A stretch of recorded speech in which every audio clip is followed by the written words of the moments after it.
Good morning, my friends. Grim Flayer here. Hope you're doing very well today. Welcome to Modern Donation League number 99 with Monkey Jund. This one, at the request of the viewer, is going to be a replay. And as I am low on time, I am actually doing my normal aesthetic work, setting up the cards, making them look beautifully spread out for you right on camera, because we got to use every available second here, but we're not going to rush through the replay. It's going to be thorough in places where it needs to be, and we can breeze through the stuff that needs to be breezed through. It's a beautiful thing.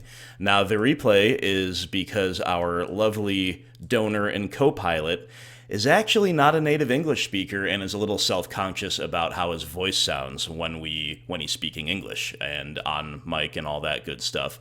Alex, this one's for you, my friend, and just so you know, your English is fantastic. Your voice sounds magnificent. No need to worry about any of that. But respecting his wishes, we played the league together, which was a great old time. And now I'm making a replay after the fact where I can narrate solo. So, Alex, this one is for you, my friend. Thank you very much for your support and for joining me with a wonderful Jund League. No spoilers here, because none of you know how it went, except for Alex, who I guess already knows. But the one thing I will say is that this was a league that really showed the strengths and weaknesses of Jund.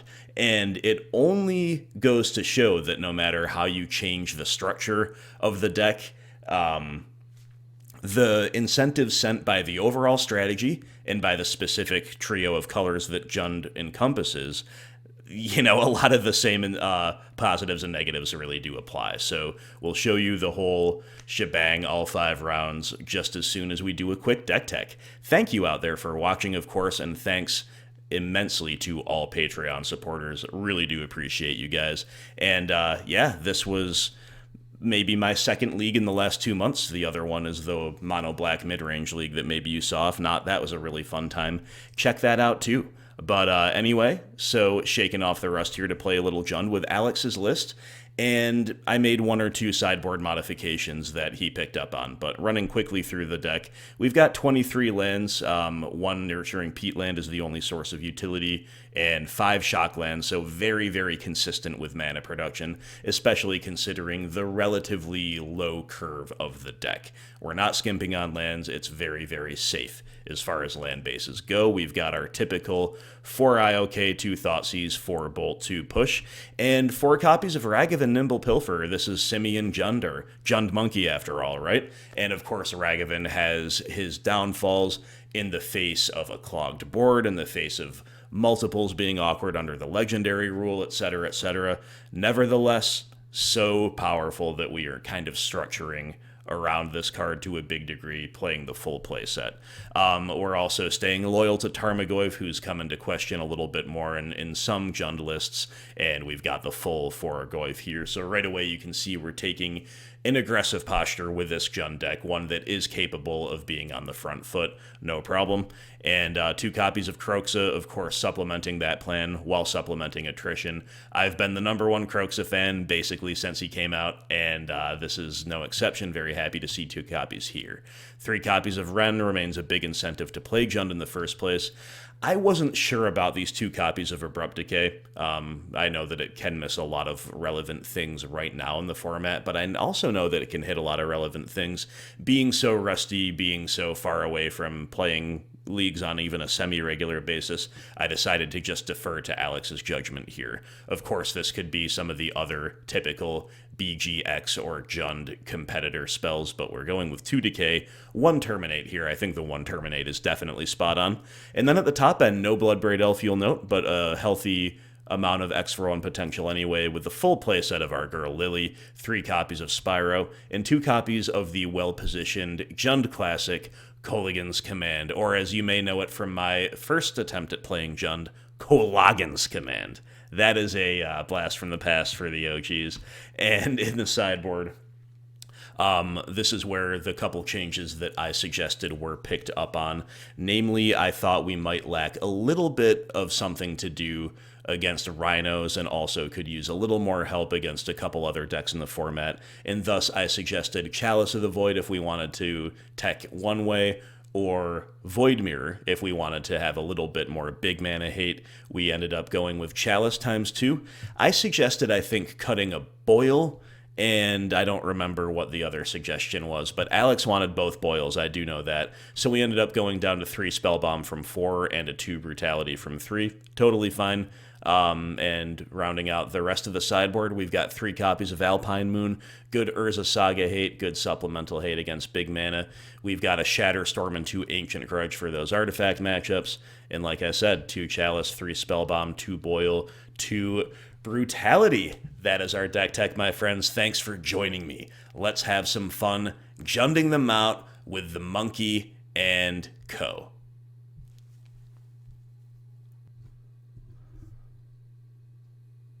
Okay, guys, round 1. Maybe we need to make this hand a little bit bigger. Maybe the graveyard, too. We'll see. I might adjust it as it goes on. We should be in 4K now, though. So, true 4K. So, hopefully you can see it even if it's small. Anyway, opponent will mulligan. We are on the draw with a great hand in the blind. We've got turn 1 Ragavan. Turn 2 we can go Wrenn or Kroxa or Terminate. And we're on the draw, so we're that much more likely to hit the 3rd land for the Wrenn Lily thing, and in general not to have to operate off Peatland so much. If Ragavan connects, he will take care of the mana issues, so it's a great, great keep in the blind. Unfortunately for us, it turns out that the mulling opponent is on burn, and now we really need to draw the right types of things in order for this hand to be good. So we draw Inquisition, which is of course a good card against burn, but our big problem is we're having to operate off Peatland from the jump. But IOK against a mulling opponent, pretty sweet stuff, right? So OP will show us a hand of Boros Charm Lightning Bolt plus a land, and we take Swifty, the other card in their hand, that we cannot necessarily answer without knowing that we'll hit the 3rd land and that it'll be black for Liliana. So just taking away the creatures. OP has ripped another 1-mana burn spell. We're down to 12, and now we're down to 9. Sometimes burn will just do you like this. And we draw Thoughtseize, which definitely not what we need to see at this point, so we're just passing, holding up Terminate. Maybe they will blow a spell here, just at a not perfectly opportune time.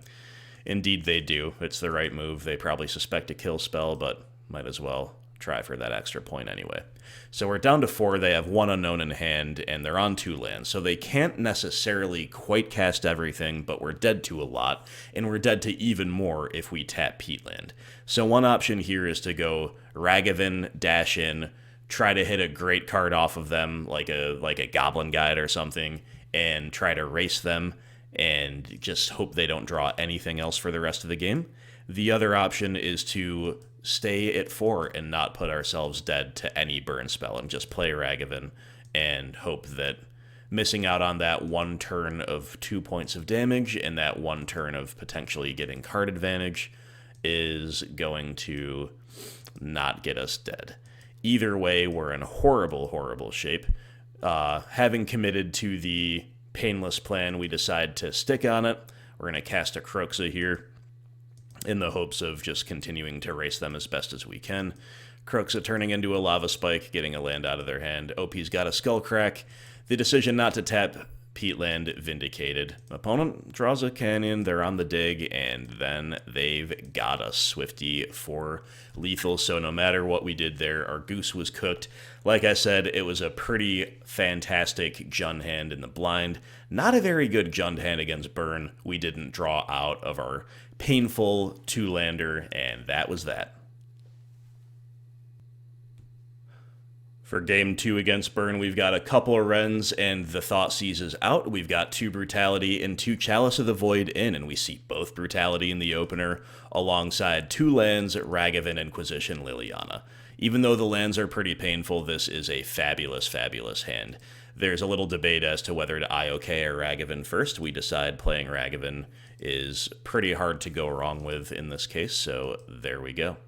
And we kind of hope that the opponent plays a creature rather than just points a kill spell at Ragavan, and indeed they do. It's a Goblin Guide, and now we've got the fully escalated Brutality potential. But first we're going to swing in with Ragavan, see what we can do here. See what we can find. And we find Eidolon, a pretty bad find, not one we're going to take. Not one we're going to have any interest whatsoever in playing.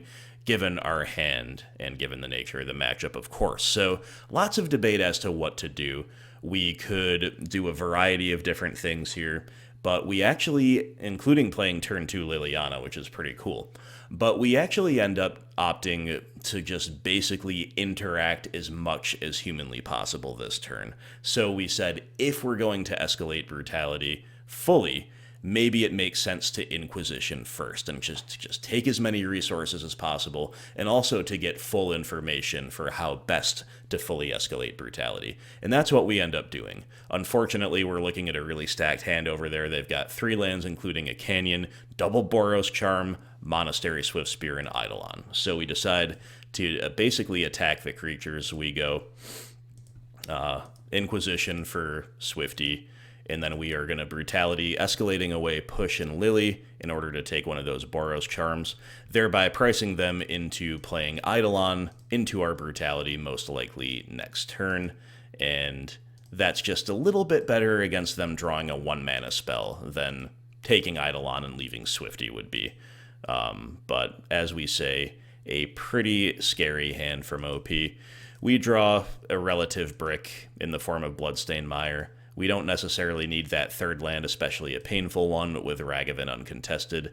And we see that OP has drawn another Swifty, so kind of back to where we started in that regard, as it regards that decision. But anyway, we escalate with Brutality, we take that other Boros Charm, we Ragavan into a Goblin Guide, so Ragavan totally carrying us here, some really feel-good moments. And then OP's got the 2 cards that we know about, Canyon and Swifty. They're going to say go. It's back over to us. We draw another Ragavan. So here's the downside of Ragavan. We drew gas, but it's kind of dead at the moment. However, what we can do is perhaps justify more freely an attack into the obvious potential of OP having a burn spell or another piece of interaction to grow the Swifty, take care of both of our threats. It would be kind of a disaster, but with the other Ragavan in hand, I think that's our incentive, right? We're playing to win, we're on the front foot, and we see OP off of Goblin Guide's trigger. We see OP's about to draw Lightning Helix, which is terrible. That's like the best card they could draw in this spot, right? Because it kind of winds back the clock and its interaction. And to make matters worse, OP does have the interaction to get us here. They're going to Path Ragavan, which is not all that bad because we do have the need for a 3rd land, but obviously blocking the Goblin Guide, that really sucks. We decide to hold the Ragavan in hand. Of course, they're going to attack with Swifty. They're a burn deck. We've got the dash coming back at them. And if we can draw like something to force the action first, that would be the idea there. Like we draw a discard spell to maybe force the Helix and hit something else in their hand. But failing that, we're just going to say maybe we'll draw a piece of interaction and hang back with Ragavan. Unfortunately, we do neither. We draw Verdant Catacombs. It's pretty bad. So we got to bide our time a little bit with Ragavan. And then, as I was going to say, with their next attack, they're going to burn the Helix or something in order to just get there.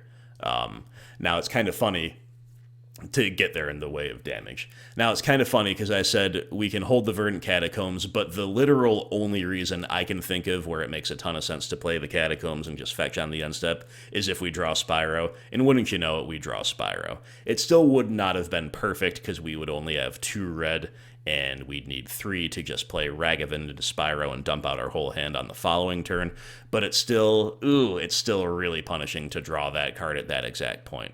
There's a little debate as to whether we fetch Shock Spyro, but nah, it's got to be Ragavan, and we're rewarded. We get to bolt their Swifty while they're tapped out. This time we'll play the land, and then if we draw like a painless red land next turn, maybe we can dump out the whole hand. In any case, OP's still on 2 lands after having cracked the Canyon. 3 cards in hand, though. We're down to 8. It's looking a little sketchy.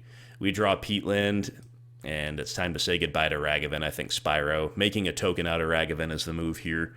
Again, the 3 colors of Jund, the pain and the lack of ability to double spell in certain spots really hurting us a lot here. OP gonna Path the Spyro. On a pure value axis, that's just fantastic for us, but you'll note the problem is we've already been flooding, and Spyro has found us 2 more lands, both of which, I might add, are painful. Definitely hate to see it. And we need a little bit more than this. Missing Bloodbraid Elf in a spot like this pretty badly is a potential top deck. After 2 more draw steps, we're still doing very little. We find another Shock Land and a Lightning Bolt. The Bolt's okay, right?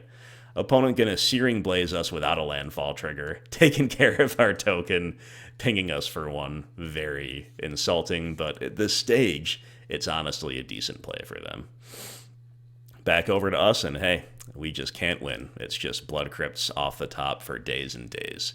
So opponent bolting us down to 4. They've still got 2 cards in hand. Now it's 3, looking pretty grim, and it's just another land off the top. So sometimes you hate to see it, and there's not much you can do about it. Skullcrack is down to 1.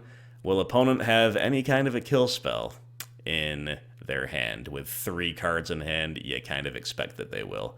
This is a draw that we needed like 2 turns ago. Kroxa could really win the race and could have gotten some cards out of their hand while they were choked on mana. But we'll still go for it now in the hopes that they're just sandbagging 3 lands, basically. But wouldn't you know it, it's another Searing Blaze, and that's that. Alex said we should play out the Verdant Catacombs in case they have lethal, so we can go out on our own terms, and that's what they do. With the Searing Blaze on the stack, we're going to bolt OP, we're going to crack our own fetch land, and yeah, so even with this horrendous flood, if that Kroxa had come a turn or 2, maybe 2 turns earlier, I think we were really likely to get there. As it is, you draw way too many lands in addition to, you know, the multiple Ragavan awkwardness, the painfulness of the mana base really hurt us in both matches. We're just not that tuned for burn. We're just not that favored against burn either. So we get policed by burn, which overall I never really hate playing against burn. It's an unfortunate draw, but hey, it gives a reason for Rock to exist. I think we'd be winning this match with Rock more likely than not. Anyway, we don't with Jund. That is okay. On to round 2. We're keeping this one in the blind, guys. We've got the Monkey T1 into Decay or Kroxa. We've got 4 lands, including 2 fetch lands, which represents ample fuel for the big guy. We decide in the blind, despite a little burn-related PTSD, to shock in the Blood Crypt. This is because we might need to Decay next turn. We can't just go get Basic Mountain and expect to cast an Abrupt Decay.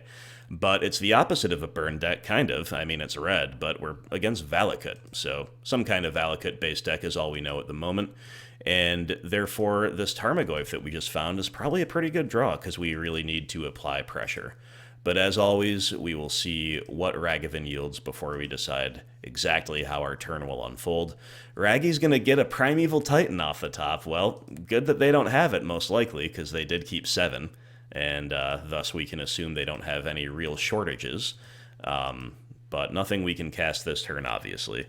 We decide to just fetch shock, play the Goyf using our life total as a resource, keeping that treasure token around in order to potentially double spell turn 3, turn 4, whatever the case may be.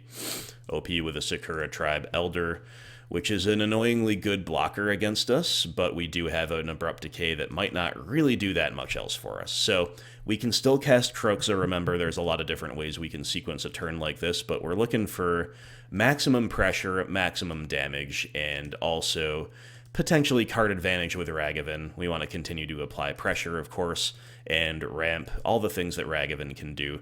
So we decide that the Decay is the best move. Decay is going to guarantee that we get 5 damage across. It's going to grow the Goyf, obviously, and it's also going to prevent the opponent from being able to trade Tribe Elder for Ragavan if they so desire. So all in all, not a very card advantage way to look at things, but that's really not what this match is about. We find a Lightning Bolt off of the Ragavan trigger, which we decide is worth playing. We'll just hit him for 3 and then play Kroxa to get 1 card out of their hand. That's about as good as just playing Lily and +1ing, right? We're not really racing to a Lily ult, we're racing to get them dead in this exact situation. We also grew the Goyf that way, putting them not quite at lethal, but maybe turning off a fetch land, if that is their 4th or 5th land. But never mind all that, because they've got interaction at Chandra. Goyf is too thick for Chandra to deal with, but she's going to tick down and deal with Ragavan. And here's the point in the game where we kind of flood a little bit again. You hate to see it. And we are pressed into attacking Chandra. You know, she can take up for card advantage. That's never good. against you when you're on Jund, but more frighteningly, she could tick up to make enough mana to cast Primeval Titan if they have a second green land in hand. So all we can really do is attack her off the field, do a little more attrition with Lily, and play that fourth land. Next turn we'll be able to escape Kroxa, which is huge, but we have been stymied a little bit by that Chandra. And we don't know what to expect necessarily this turn, and we see Wish. Opponent, you may play a card, cast Wish, you may play a card you own from outside the game this turn. So I'm a little bit out of the loop, but I looked up a list in between games, and obviously we're against, the normal Titan Shift classic red-green style, but with some different tech. Summoner's Pact, by the way, we got with Lily, but Wish in the list I saw is a 3 of, so it's a little bit of a Wish board approach. They've got some main deck interaction too, like Chandra. It's different than it used to be, right? Opponent gonna Tormod's Crypt away the graveyard, our graveyard, which actually grows the Goyf. Kind of funny, but more importantly for them, it's going to get Kroxa out of there. They don't seem to be able to beat Kroxa. I don't really know if they can beat a 6-7 Tarmogoyf either when they're going to be at 1, and we've drawn another one, and we've got a Lily ticking up. And all of this attrition is really starting to tell. They only have 2 cards left in hand by the time we tick up, and one of them was a Primetime, which goes down. So they need exactly land Primetime, but you know what? Even that wouldn't be good enough because we've got them to 1. The fetch land is there, and the pressure of Tarmogoyf is just too good. I identified in the deck tech for you that Tarmogoyf ×4, Ragavan ×4. Neither of those, especially together, are necessarily guaranteed in Boomer Jund right now. That'd probably be guaranteed if you were playing Lurrus, but in a Boomer list, not necessarily. But it does enable us to really pressure, really take the aggro role, and we proved that here beyond a shadow of a doubt. Ragavan's pressure mattered, the card advantage from Ragavan, the ramp from Ragavan really mattered, and the Tarmogoyf pressure really mattered as well. Mix in a little bit of good old-fashioned Jund discard effects, and we've got a win in Game 1. So for Game 2 against Titan, we cut all 3 Wrenn and Six. We also trimmed around the edges, losing a slow Spyro and one of our 2 fatal pushes. Push does have some targets here for certain, but we trim 1 away. A lot of the things that Push would be in there for Abrupt Decay can hit, and we happen to have one in the opener, speaking of which. In come 3 copies of Alpine Moon and 2 copies of Boil. The list I saw doesn't play the full 4 Dryad, so we were like, do we just hedge with like 1 Boil? What do we do? Alex made the correct call that it would be very fun to Boil the Titan player, as it always is, so in come both copies of Boil. We don't see the Boils in the opener, but we've got a classic Inquisition into Decay or Kroxa into Liliana attrition hand. No pressure to speak of, but it's still one that I think we've got to keep. Opponent mulligans to 6, making our attrition look even better. And here's where I pointed out, looking at the list, hey, they're on a Wish board, and that's very strong and all that good stuff, but it makes them a lot less likely to play Veil of Summer. I was saying that looking at our opener. And then the opponent represents Veil, saying Windswept Heath go. And then I said, well, now they're representing it, but surely they don't have it, right? The list I'm looking at doesn't have it. Alex said, if I recall, and I quote, no fear in the dojo. So, no fear in the dojo. We throw IOK out there. Boom, we get veiled. Hey, welcome back to Modern, Grimflayer. Your least favorite card, it's still alive and kicking. So, Veil of Summer, getting us good there. Very awkward, very annoying, but OP kind of unmulling themselves with that, preventing us from disrupting, and they lay out a search for tomorrow. Pass it over to us, but to be fair, we've been drawing very well in the meantime. We've got an Alpine Moon in the back pocket, waiting to disrupt their best laid plans, and of course the draw of Tarmogoyf is just massive. 3-4 already, needed a pressure source with this hand, and now we've got one. OP remulling themselves, having to double bolt Tarmogoyf in order to deal with it. Tarmogoyf doing its job amply there, especially because we are on that attrition plan. This is just a league with a lot of really interesting decision points, really rewarding in that regard. We could pitch Kroxa here because Kroxa can come out of the grave next turn, potentially, depending on how everything else goes. But we are missing out on potentially a little bit of damage and attrition that way. So another option is to play, is to pitch this Abrupt Decay, especially because we have the Lily to Edict most decay targets. So it was definitely two valid lines in my opinion. If I recall correctly, I think Alex wanted to pitch the Decay, so that's what we went with. But it was, I think, two valid lines there. OP with a Valakut, the Molten Pinnacle, a Farseek finding a land, and then another land. So we don't want them to get to 6. They do. And they've also successfully emptied their hand in the face of Lily. It's better for them to have big spells stuck in hand than to make all their land drops, obviously, when we're +1ing every turn, so it's a little bit scary from our perspective. One other thing I should mention, I just had to click repeatedly there to make anything happen. Another reason this was a good idea to do a replay is because I probably disconnected 4 or 5 times, and it was only for like a minute and a half each time, but it would have made for really annoying viewing. And in the replay, we can smooth that over. We've got another Alpine Moon, so once again, there's probably a couple different ways you can sequence this, but I point out that we can simply dump our entire hand out. We play land, we double Alpine Moon, we play a Kroxa to deal 3, we're poised to escape next turn, we have a Lily +1 that doesn't lose us a card. We thought about naming, looking at other utility lands to name with Alpine Moon, but we'll just say, nah, double Valakut. Let's just do the obvious thing. So back to OP. Valakut shut off. They're playing totally off the top. Hey, they draw a Dryad. Not bad.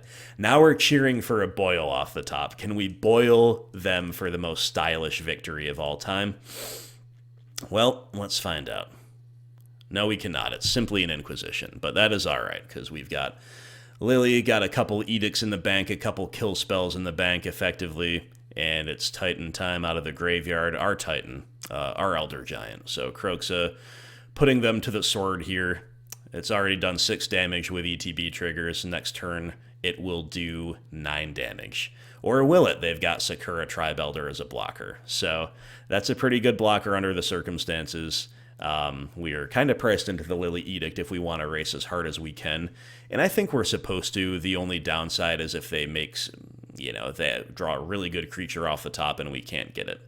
But we're just playing to win, and Tarmogoyf is the play there. I point out that now we're a little vulnerable to EE, but Alex says they have more threats in the deck than EEs, or one-of answers or blockers or anything like that. So just no fear in the dojo. Once again, this time the no fear really pays off. Whatever the opponent drew, not enough to stay alive at 2 in the face of Kroxa and a 5/6 Goyf and a Lily and an Inquisition to clear out their hand. So, good times, my friends. Really do enjoy beating up on big mana. The sideboard rewarding us greatly. Alpine Moon, of course, stopping Valakut triggers from ever becoming an issue.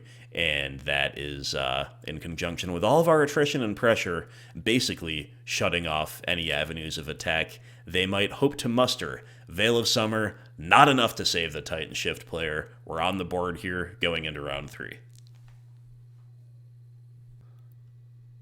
We're on the draw here, guys, with a hand whose limitations are obvious, right? The mana's painful and it doesn't produce green, thus making Wrenn bad and, more importantly, uncastable. But in the blind, on the draw, we keep this 7.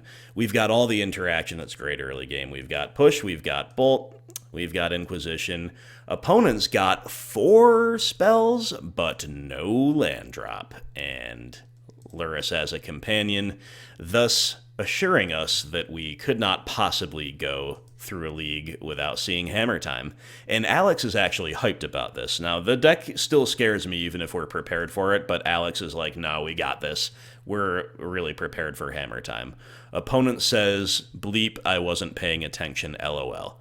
And they say that before we Inquisition, then we Inquisition and see 3 spells, and they concede. So, I don't know if they were trying to bluff that they had a land by saying, oh, I wasn't paying attention, I skipped my land drop, or if they were referring to the fact that they kept a no-lander without paying attention and without realizing it, because I'm sure you see like a handful of 1s and 0s and you keep a lot of the time in Hammer Time, right, in blind game 1s, but need a land sometimes to function. Even a deck like this does need one land to function sometimes, and they don't have it here, so we get a free win in game one. Hey, we'll take it, but look at our hand, we had all kinds of interaction. We even had the K command, so if we drew that missing, if we drew a fetch land to turn the whole hand on, I honestly think we could have kept up with very, all but the scariest possible situations. So anyway, the free win, we'll never pass that up. Let's see what round 2 brings. Guys, the more things change, the more they stay the same. I've been doing this for years, and even after a break, I cannot stop saying round or match when I mean game and vice versa. For game 2 of round or match 3. For game 2, sideboarding was a point of discussion. We obviously want our Shatterstorm, our Ancient Grudges, our Alpine Moons to beat Urza Saga. All that is obvious. I advocated for playing a couple Collective Brutalities. Alex preferred to play a couple Nihil Spellbombs with respect to Lurrus. For me, I think I could see a split. I could see Spellbomb as the extra card to bring in, but our problem was our main deck is too good. We didn't have slots for the Brutalities and the Spellbombs, even in small numbers. We only had room for 2 of them total, and that's after trimming, both Thoughtseizes, which is fine, but we trimmed 2 Ragavans on the draw. We trimmed 3 Lilies and a Spyro. The stuff is all decent, especially the second Lily's decent. The third Spyro is decent, right? It's not like these cards have to come out. So we end up deferring to Alex playing a couple Spellbombs, and I think I rate Spellbomb more highly than most would against Lurrus, but Alex was even higher on it than me. I like Brutality here just fine as a one-of. It just kills all their creatures, including Lurrus, right? Unless they're hooked up with a hammer or they're big constructs. But anyway, no matter what we sided in, we don't have them in the opener. We just have 2 Lightning Bolts. And hey, Lightning Bolt's a good card in the matchup. We talk about keeping it, but we end up throwing it back and promptly encounter the no land 6. So down to 5 we go. 5 cards against 8. And we have to make some tough decisions here with this 2 land 7 to pare it down to 5, and we end up just cutting both threats and saying, you know what, let's hope this interaction can carry the day. And OP with the Nightmare, T1 Esper Sentinel, very frustrating card to play against when it is on the play. I think this went under the radar for most people. Not saying things didn't go under the radar for me with MH2 or with any set, for that matter, right? But I right away was just like, is it just me or is Esper Sentinel nuts? This is a card that I was afraid of from the jump. And maybe it's my interactive deck bias, but I was like, this card's going to really stymie interaction to an uncomfortable degree. Anyway, OP totally dumping their hand out. Inkmoth Nexus, Springleaf Drum, Sigarda's Aid, Ornithopter, Sentinel chipping in. And so we're basically 3 cards behind, 5 cards to 8, and a turn behind due to the Sentinel tax and on the draw. It's a big uphill battle, but we are interacting at an important point with this Inquisition taking away Stoneforge Mystic, who herself is a 2-for-1 further burying us. More importantly, perhaps in this exact spot, she is a hammer tutor. So we have to accept that Cranial Plating is going to be a good source of pressure, and we can't do anything about it. That turn had to take the SFM rather than endure the hammer and the 2-for-1. But look at this draw. Look at this big hype draw of Ancient Grudge. So we're going to play a land, we're going to say go. If we want to continue stopping them from drawing, we're just going to have to simply single spell with Grudge rather than grudging and flashing back this turn. OP with a Soul Guide Lantern, that's actually kind of rough because it makes us not want to play the Ancient Grudge this turn, and we'll lose the backside to it, or they'll draw off of it, depending. Maybe there's another way we could have sequenced this. We both missed it, although Alex pointed it out when it was on the stack before the trigger resolved, so he saw it just a little bit too late for it to matter. But before I did, that Esper Sentinel is a 6-1, so we were thinking they wouldn't draw off the Terminate. They actually do. Whoops. Definitely hate to see it. But Esper Sentinel, very, very good. Even better when you can juice it up to guarantee that you'll be drawing a card off of it. Very powerful stuff. Lots to do here. We opt for this play, and it works exactly as we intend. We say, Wrenn picking up a land is pretty good for us. It might also prompt them to compete with that activation via the Soul Guide Lantern rather than drawing another card, that would be fantastic.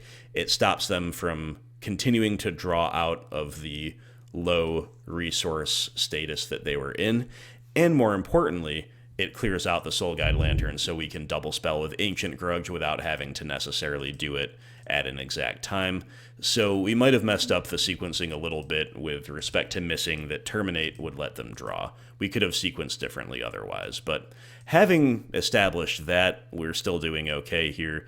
Once again, a lot of discussion as to what to actually Ancient Grudge. You could do a few different things here. We end up just grudging the Ornithopter, just keeping the board clear of creatures, and then they play a Memnite out, which is a very easy Wrenn and Six ping target, but we draw a Tarmogoyf. Fantastic draw, good card in this spot. The problem is we really need that land to be picked up by Wrenn if we want to double spell. So there is an incentive to pick up the land with Wrenn, but we decide we can't leave that ping value on the table. So we're just going shields down with a K command. We say proactivity here is the move. We go shields down with Ancient Grudge 2, obviously lacking the second green. So we could have held up Grudge and K command, or we could play the Goyf. We decide to play the Goyf. Opponent just ripping back-to-back Urza Sagas, definitely very frustrating here. But we do have the tools to keep up. We have drawn pretty well. Lightning Bolt, another good draw. So we're kind of getting our feet underneath us here. We didn't get actively punished for the Tarmogoyf play, and now we can start pressurizing OP. And they're going to pass, not trying to make a blocker or anything, so we will do the same, wait for them to make the first move. There's a construct token, and we've got to be careful with bolting these, as Alex pointed out. At any point, they can tap a construct to activate Yawgmoth Nexus to make another artifact to grow a 3/3 construct to a 4/4. Well worth keeping an eye on. So lots of moving pieces, as there tend to be in close games against Hammer Time. To finish my earlier thought, once again, the Jund land base proving to be a bit of a hurdle when you're trying to have access to multiple red and multiple green with like Ancient Grudge and Goyf on the same turn. So that was just another incentive to tick up with a Wrenn when we ended up pinging. A lot to consider at basically all times in the last few turns. Opponent making a construct, tutoring and equipping a Shadow Spear, and then they're going to play an Esper Sentinel, the second to last card in their hand. So this is some incentive anyway to start playing now so we don't get taxed, and we're going to, once again, discuss a lot which is the best target to hit. And having used the Ancient Grudge, we might not need the second green, so we just err on the side of our life total here. And once again, more to consider with Kolaghan's command. I think this is the line I advocated for. I think Alex had a different line. I wanted to get the last card out of their hand, shatter an artifact, and so we grudge the Shadow Spear. We get the Plains out of their hand. It might not look like much, but it's actually pretty relevant. The Plains is necessary to cast Lurrus, and they're going to lose that Urza Saga again next turn, so in general it's necessary for them to function optimally. Of course, they can always draw another land, right? But for now, getting any card out of their hand, including a Plains, pretty useful. OP will use their last source of mana to equip Cranial Plating, and then we're staring down a still pretty decent board, but once again, the Wrenn ping, so live, so relevant here. Wrenn has been awesome, and our draws continue to be very good. Both players top decking very, very well. There's more discussion here. Alex pointed out we could Alpine Moon the Urza Saga, obviously, or we could hit Yawgmoth Nexus, but we do the math, and getting that Plains out of their hand actually makes it a lot harder for them to equip Nexus, even if they find a hammer and swing with it all on the same turn. We can also just hold up Lightning Bolt for that if we really want to.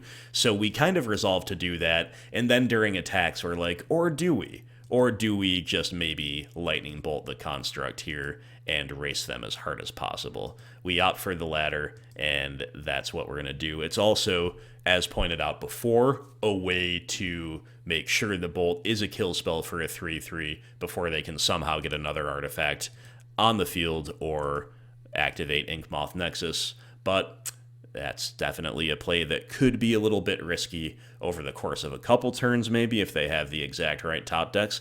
but they don't, and opponent's just going to scoop it up right there. So after a mull to 5 against a Lurrus deck keeping 7, we proved that our deck is so well equipped to beat Hammer Time. They were drawing well too. They ripped lots of good gas, including back-to-back Urza Sagas in the mid-game. Lots and lots to keep up with, but the pressure of Tarmogoyf, the utility here of Wrenn and Six, and of course the combination of main deck and sideboard, hate and interaction, enough to get us over the line. We 2-0 Hammer Time. Free win in Game 1, and a really well-earned win here in Game 2.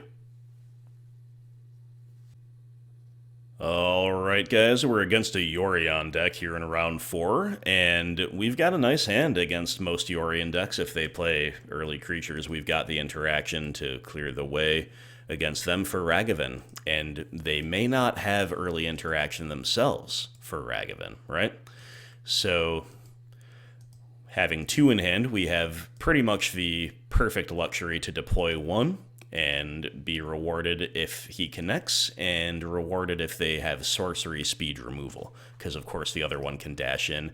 It turns out they don't have the removal, but they do have a Spreading Seas, which could be a big problem against us. You know, Spreading Seas on the play against Jund. Believe me, I've lost to that plenty of times before, but Ragavan makes that worry kind of a thing of the past with the ramp, with the fixing. It's all good stuff, and even in the face of turn 1 land getting Spreading Seized, we can cast it turn 2 Liliana. Just let that sink in. OP Spreading Sees us on the play, we just turn 2 Lily anyway. Turn 2 Lily itself is kind of hype, and then when you consider that we got seized, it's pretty awesome. So a little discussion here as to whether against a control deck we pitch a land or a Fatal Push. I think Alex wanted to pitch the Mountain there because we have faith in Ragavan continuing to carry. Gets a little scary with a second Spreading Seas, though. We could start to get punished for ditching a land, but as long as this Ragman connects, we'll be okay. And indeed, he does. So Ragavan getting a Prismatic Ending, nothing we can use, but a good card to get off the top of their deck. Now we decide, I think, to pitch the push, if I'm not mistaken. Yes, indeed. And we're going to keep the treasure around as long as possible. And once again, Ragavan leading the way. Ragavan's kind of like the scout here, the advance force, and Tarmogoyf is the heavy infantry following up. We've seen that pattern play out plenty of times this league, and it happens here again. So we're a little worried about a Supreme Verdict. Opponent doesn't have it, though they do shock in the 4th land. Interesting decision here as to whether to pitch the Goyf, the Lily, or the Bolt. We discuss it. We end up pitching the Goyf, you know. We think that at this point, you know, the instant speed interaction and or dash ability of Ragavan could be relevant, and hopefully one Goyf will carry us. You know, maybe it's kind of verdict or bust. We did have this card on our radar, Archmage's Charm. We got a little Teth out of their hand with the Lily +1, by the way, as well as some lands. And unfortunately, we need to bolt our own monkey here, but that is okay. At least we used had them use an Archmage's Charm for that. We decide to slow roll the Ragavan in the face of a Supreme Verdict. That's the move. And sure enough, they have to verdict away our Goyf. That is pretty sweet. So we've got Lily alt ready to go. Opponent's got only 1 card in hand. We've got our Wrenn and Six off the top, which is a really good draw. So a couple different ways to consider sequencing, but we do say, let's get the Wrenn live, let's pick up a land, put it back down, dash in the Raggy, and then see what we see before we decide whether to +1 with the Lily or to alt with her. We got Lightning Bolt for lethal. Really, really cool. And that's actually something that I said maybe we'll hit, and it turns out that we do. So you can't lose there, right? The Lily ult is kind of the safe play. The Lily +1, ironically, is kind of the high upside play because it's asymmetrical. And then you've got the ultimate wombo combo of attrition with Lily and Wrenn uncontested, right? So you can't lose either way. We decided to just get a little bit more info before we decide. Turns out we just got Bolt for lethal. Very light sideboarding here, my friends. We have the Boils and the Collective Brutalities in. We hedge away from the 1-drops in case of Chalice of the Void by cutting 2 Fatal Push and a single Lightning Bolt, and we also cut a single Tarmogoyf. There is some contention over that. Alex basically said that he has cut all Tarmogoyfs in this matchup before, which I respect, and we were deciding whether or not to play Spellbombs, and I basically said, I think we should either play all 4 Tarmogoyfs or none, and it's better to try to play none on the draw when we're not as likely to pressure them anyway. So I was advocating, if we're going to trim a Goyf, we'll cut more of them, we'll play the Spellbombs, and we ran out of time and we just decided to hedge away from one Goyf, kind of running counter to my, ideal philosophy, I guess, for the matchup, but I think just hedging around the edges is a little bit fine here as well. We had the only pressure hand, a couple of Ragavan and Goyf. The draw of an Inquisition makes the hand a whole lot better than it was, to be honest, and we see that OP kept a 2-lander. They have Spreading Seas, Counterspell, and Prismatic Ending, all potentially castable next turn, although not really ending without a target. They also have Big Tef and Little Tef, and they need land drops to get anywhere near casting the former.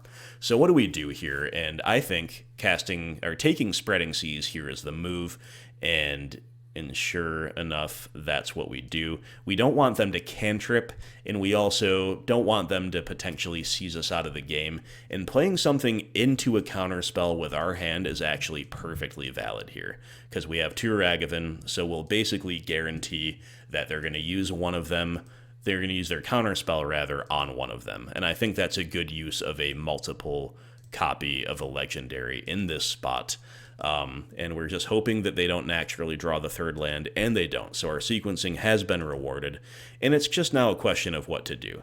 Do we double spell, or do we dash Ragavan?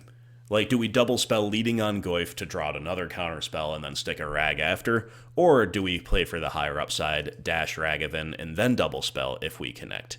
Which we do, and highly rewarding. So that was the line, and it pays off.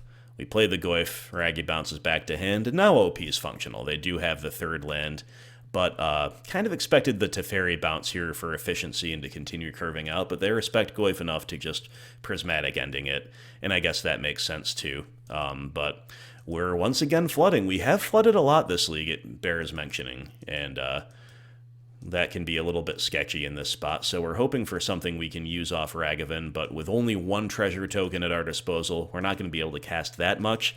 Certainly can't come up with 3 blue this turn for a Cryptic command, so we get a Cryptic out of there. I don't know if that's good or bad, because they're only on 3 lands anyway, but now they have the 4th.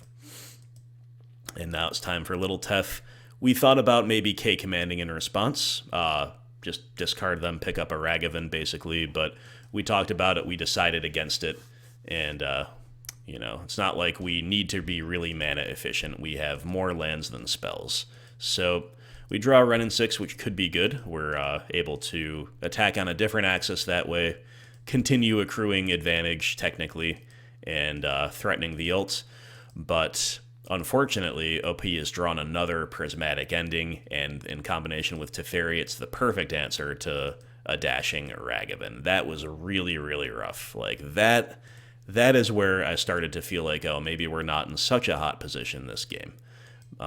But we've got the Wrenn, and that is something, and we got to fade the 5th land. If they have double Teferi before we can start pressuring it meaningfully, and they are down to 9, to be fair, then that's bad.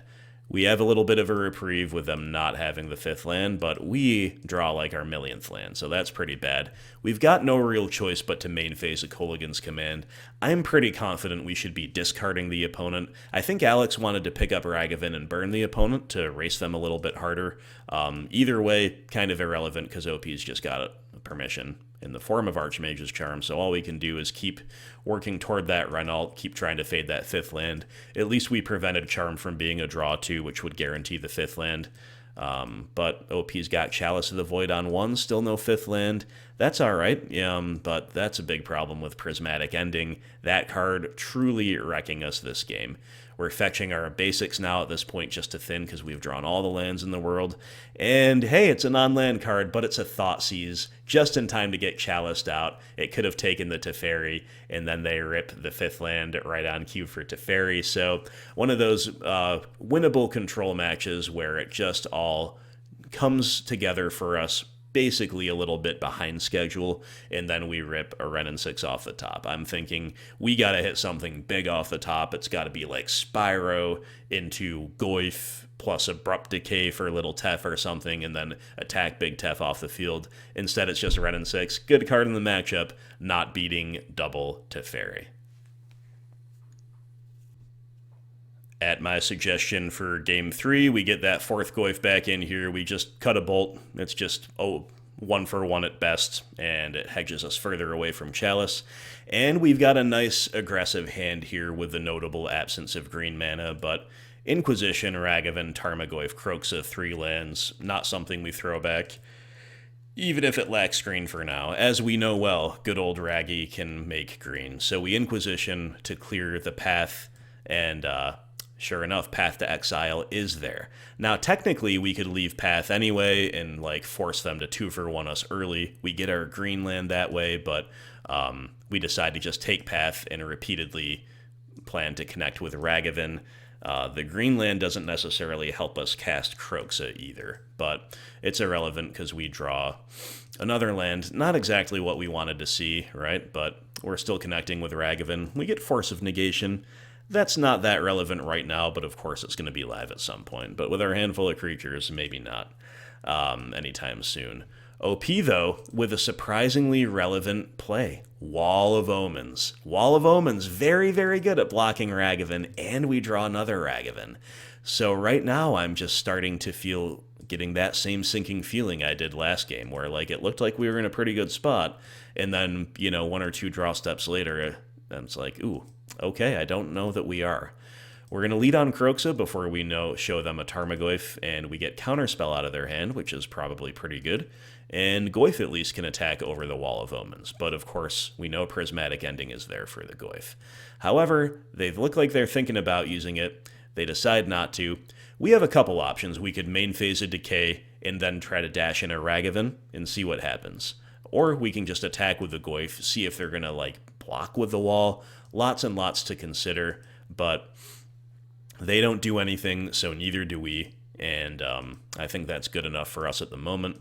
We'll just deploy a Blood Crypt and deploy a second main phase Ragavan. I think this was Alex's call, and I like it. I like it because it definitely incentivizes them to do something this turn if they have it, unless they know they have the 4th land for Supreme Verdict. There's just a lot going on there.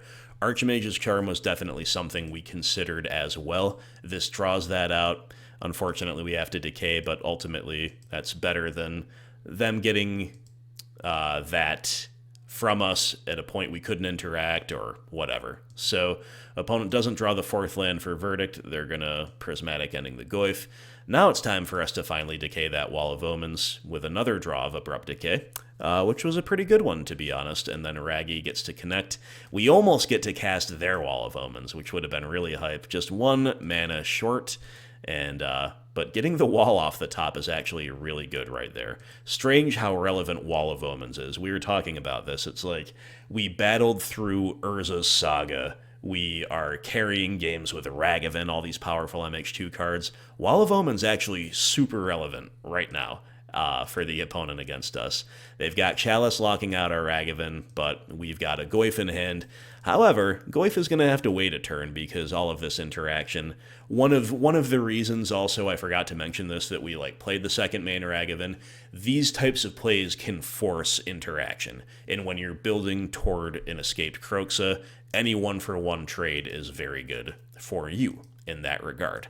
So Kroxa's escaped. Big Tef goes down. You love to see it. Opponent probably needs a 4th land for a Verdict unless they can come up with another Prismatic Ending. Remember that their own paths to exile are now locked out by Chalice, and whatever they found, it was not enough. Kroxa putting them to the sword. So some good Jund interaction. Ragavan's pressure and kind of ramp once again relevant, even though we didn't manage to get any direct card advantage off of it this time.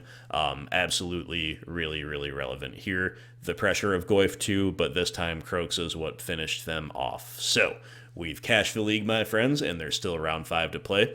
Feels good to get over the line against Control, even though we didn't get a chance to boil him. And on we go to the final round. Well, we win the die roll, which we haven't really done much today, but the opening hand's kind of a familiar sight in that it's got Ragavan, and thus, being an otherwise balanced hand, we're pretty happy to keep it. So, 4 lands is a bit high, right? No fetches either in case we find a Wrenn, so it's far from perfect, but we've got Push and K-Command backing up the Ragman, seems good. So, opponent going Verdant Catacombs pass. Of course, I always think, is it BG Rock? It's probably not these days. But either way, there's no Fatal Push. Ragavan will connect. And we see Twilight Mire entered the Exile Zone. Could still be Rock, I guess, but it is more likely Yawgmoth, especially with no turn 1 interaction. So the draw of a Forest off the top, obviously pretty bad. But we are holding up K-Command. We are holding up Fatal Push. And OP has a Young Wolf. So we know they don't have any other spells with Twilight Mire, so I make the case that we should try to fight through the Young Wolf here so we can continue connecting with Ragavan. So it's turning the K-Command into a 1-for-1, right? Because we 2-for-1 them with K-Command, but then we're going to have to 1-for-0 ourselves to Fatal Push the back half, and it's just another basic land off the top, so we really need Ragavan to find anything castable here. I'll take anything. And it's a Noble Hierarch. Okay. Ignoble Hierarch, I mean. Possibly the worst castable card I can think of, but it is a castable card. We'll take it. It is card advantage, and that is no small feat. But opponent is main decking Fatal Push. They play it, and now all of a sudden we're totally playing off the top. They also follow up with Strangleroot Geist, applying pressure, and starting to assemble an Undying board. Inquisition, we'll take it. It could be relevant right now, but we see a terrifying hand of Grist and double Eldritch Evolution. Well, since we can't stop them from tutoring Yawgmoth or whatever they're going to tutor anyway, then we might as well take away the Grist, take away the X-for-1 potential, the fuel for lots of their shenanigans, and hope that we can continue drawing relevant things, because we can't really stop them from finding whatever they want to find. So they're in a main phase, Eldritch Evolution, getting a Geralf's Messenger. That makes sense. They're just kind of setting up their board, and maybe taking one of the evolutions could have stopped them from having the luxury to go Messenger and then Yawgmoth with the next one, but then we'd be staring down the Grist, and either way, we're just drawing only lands in the face of some very powerful stuff, so no matter what we took there, we'd be losing to the Grist or losing to the second Eldritch Evolution. Either way, just, that's a matchup where Ragavan could definitely have carried us, right? If the opponent didn't have that main deck Fatal Push, Raggy could definitely have carried us, even though we're flooding to hell and back. Because we got Ragavan answered, we needed a little bit more help from the rest of our lazy bums in our deck, and they were in hiding. They have gone into an early retirement. They feel they've done enough work in this league, apparently, and they're just going to leave us to die against Yawgmoth. But let's see if we can come back here post-side. Alright, friends, so against Black-Green Yawgmoth, we're going to bring in all 3 Nihil Spellbombs, and we settled on 1 copy of Collective Brutality, not the second. We don't really have bad cards in the matchup. Lily can be a little underwhelming sometimes, so we trim a couple of her, and we cut a couple discard spells as well. I think both of them were Inquisitions. On the play, we're taking a little bit more of an aggressive stance. We talked about if there's a game 3 on the draw, maybe we could trim a single Ragavan, or maybe 2, in the preference of discard on the draw. But for our purposes here, I think keeping all 4 Ragavans on the play makes sense. We've got 2 in the opener. It is, of course, a 1-lander, but I think it is worth a keep. Alex agreed. It's going to be pretty unlikely that they have an answer to Ragavan T1, and even if they do, maybe we can draw the second land and dash it in. The second copy, that is. We didn't, however, account for turn 1 Young Wolf, which is kind of the best way to stop Ragavan. Young Wolf absolutely outclassing Ragavan here. Who would win? Who would win? Well, the monkey fears the wolf, let's just put it that way. Even so, if we had the second land, we could start getting our feet underneath us, but we don't. We draw Thoughtseize, which is not a bad draw, not actively a good one, but I think it's the one we should use. Let's look at their hand, and oh boy, it's terrifying. They've got 3 lands. It's worth noting that one of them is a forest, so they can right now at least cast neither Messenger nor Yawgmoth. That said, those are still the two scariest ones, the ones we should probably take. We're not taking Zulaport Cutthroat, because that dies to the Wrenn Ping or to Lightning Bolt without really doing much else. So it's got to be either Messenger or Yawgmoth. We end up just taking the Yawg. And then we end up offering the trade here, having seen their hand. We're just got to kind of chew through the Young Wolf one way or another. We do have multiple Ragavans. It's got to happen this way. It's not great, but this is where we're at. Opponent promptly draws a Blooming Marsh, which is actually a really scary draw, because now they can cast Messenger on curve, which is really good, and they can now, excuse me, cast Yawgmoth if they draw another one off the top. So definitely a scary sight. We have a few options there. We could Wrenn Ping the Zulaport Cutthroat. We talk about that. We end up just playing a Ragavan and planning to bolt something, probably the Young Wolf, that will clear the way for us to have the Wrenn Ping next turn and to start connecting with Ragavan. Unfortunately, we're having to do some painful shocking. We're taking the pain from Geralf's Messenger. Opponent kind of, and the Zulaport Cutthroat for that matter. Opponent kind of sniffs out the plan, so they sit back, but hey, this is still not too bad. So we get the Wrenn Ping, which is really nice. We draw a third land, which we don't necessarily need at this point, but if we find a 2-drop off of their deck to play, that would be really, really sweet. We needed a little bit of love there, I think, and we don't get it. It's just a land off the top, so that's really bad. It filters away a bad draw of theirs, and it doesn't give us the 2-for-1 that we were really, really in the market for there. So we're staring down the Geralf's Messenger. We're down to 9 life, and they draw Prosperous Innkeeper, which is a really good draw, because it's something that they can play that also lets them have a 3rd mana for this Eldritch Evolution we know is in their hand. So they hit us for 3 with a Messenger. They're ignoring Wrenn. They Evo into Yawgmoth, and we're in big, big trouble. So we got to hope for something good off the top. It's a Tarmogoyf. You know, that's actually not too bad. We'd prefer a kill spell here, a Terminate or something by far. But we do have the Liliana Edict potentially complicating their lives a little bit. Obviously, they're going to sack the Messenger there. But then, you know, here's the Yawgmoth, or rather, here's the Tarmogoyf. Let's sit back and see what we can do here. An opponent finds another Undying Threat, allowing them to establish the loop to which we will concede. So there we go, my friends. We lose in the final stages of this league to Yawgmoth. And hey, here's a deck that makes Ragavan look a lot worse than he did the rest of the league. Again, Young Wolf totally outclassing Ragavan in the early turns, and then Ragavan was just a bystander as the opponent had big creatures with repeated value. They're pressuring our life total, and then Yawgmoth, of course, if necessary at any point, can pretty easily kill Ragavan with his activated ability. Plus, we were not able to avail ourselves of any kind of gasoline off of the top of their deck when Ragavan did connect, although if we had, that could have swung the match, right? Because getting a Messenger, getting a Young Wolf, getting these kind of grindy cards for our own purposes helps us keep up with them a lot and clog up the board in such a way that maybe our Planeswalkers could take over or Spyro X-for-1 could come into relevance. But it didn't happen here, so Yawgmoth bringing us back down to earth, securing us the Jund 5-0, aka 3-2. Thank you for watching those games and matches. It was fun. Really fun to play them at the time. It was fun to review them here with you. Let's do a quick wrap up before I send you on your way. All right, guys, so a fun league, as we say. I think the All-Star most definitely was the 1-2 punch. As I said, the scouting forces and the heavy infantry, respectively, of Ragavan and Tarmogoyf. Those two have to go on the thumbnail. I think the Alpine Moon shutting off Valakut round 2 and destroying Urza's Saga, plus shutting subsequent ones off round 3, earns it a spot on the thumbnail as well. Definitely a really hype sideboard call.